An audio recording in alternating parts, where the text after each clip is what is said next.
izo video ntago makana ko nari nzifite ufite impano irenze ngewe izo video ntago makana ko nari nzifite ufite impano irenze barikirwa ryari mu butagurisha umwoyo muri uwo mujyi wa Kigali mbe kugikora bushira.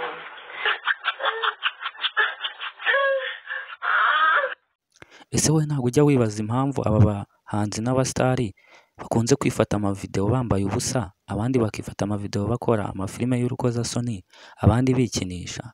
Numenya ibanga riri hano hagati rituma aba bahanzi n'abastari bifata n'amavideo, uraza kumirwa. Icyo ngusaba, reba zino video, utega amatwi ibintu bavugamo, ubundi inze nkusobanurire impamvu aba bantu bari kwifata amavideo.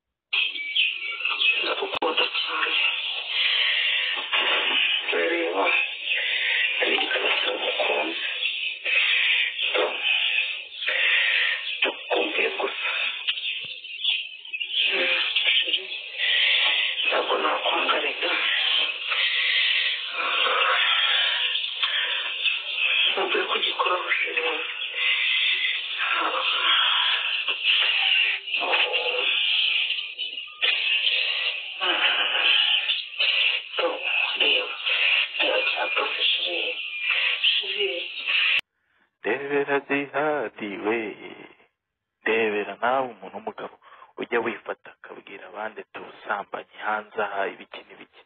Debera nk'umuntu utinyuka kwifata video nk'ingi. What posting?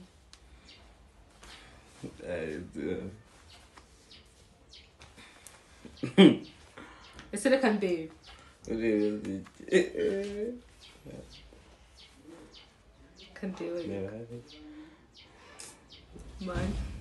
Wajya gufata video ukambwira?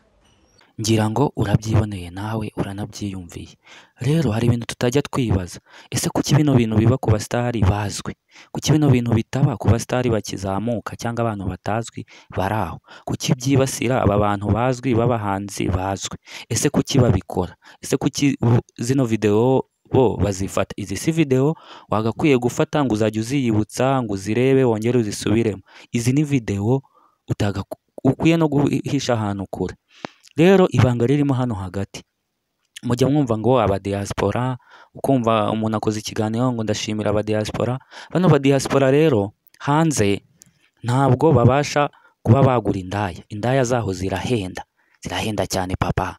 Noneho bo ikintu bakora n'aba bahanzi baba bakeneye amafaranga yo gushora mu bintu byabo, kuko ibi bintu byabo birahenda papa. Noneho bo ikintu bakora, bumvikana ko azajya amuha video yikinisha cyangwa se video akora ibintu akamuha amafaranga, cyangwa se akifata video ari kubikora cyangwa bakavugana video call kugira ngo wa mu diaspora abashe kurangiza. N'umu diaspora bayikinisha papa. Uri kumva ukuntu isi yarangiye. Noneho yamara kumuha ayo mafaranga, umustar akajya gushora muri business ye, n'uyu mu diaspora akabasha kurangiza. Iryo ni ibanga baduhishe ritajya rivugwamo hano. Noneho iyo uno mustar ashatse kwigira uwa danje, niho tujya kubona tukabona video ngo igiye hanze papa.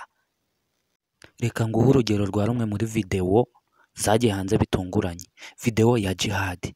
Video ya Jihad yari yarumvikanye n'umu diaspora kujya yikinisha video call akamuha amafaranga. Bumvikana kazajya amuha amafaranga kandi babaha mu madolari. Noneho Jihad ashaka kwigira uwa danje, ashaka kwigira umuntu wayabonye. Ashatse kwigira umuntu wayabonye, uyu mu diaspora nawe izi video aba yarazibitse. Ni kwa kundi uba ukora ujya live ukaba wafata screen recorder, uri kumva. Noneho uyu mujama ashaka kwigira uwa danje, ashaka kumwereka ko ibi bintu atakibirimo, ibiceri byabonetse, cyangwa se wanasanga ari yarabonye umujama umuha amafaranga menshi. Arangije rero Jihad, uyu mu diaspora yamuhamagara, Jihad akayiryo rwara. Uyu mu diaspora rero amuha warning ya mbere, amuha iya kabiri. Jihad nakamenye ko iyi video call uno mu diaspora yakoze screen recorder, yayirecordinze. Video rero nibwo twagiye kubona tubona video igiye hanze papa. Iri rero niryo banga mutari muzi. Iri niryo banga mutari muzi ryihishe inyuma y'aya ma video ari gucicikana buri kanya. niba hari ikindi kintu ushaka ko ngucukumburira andika muri comment kandi wibagirwe gukanda like ndetse na subscribe kugira ngo dukomeze kubana.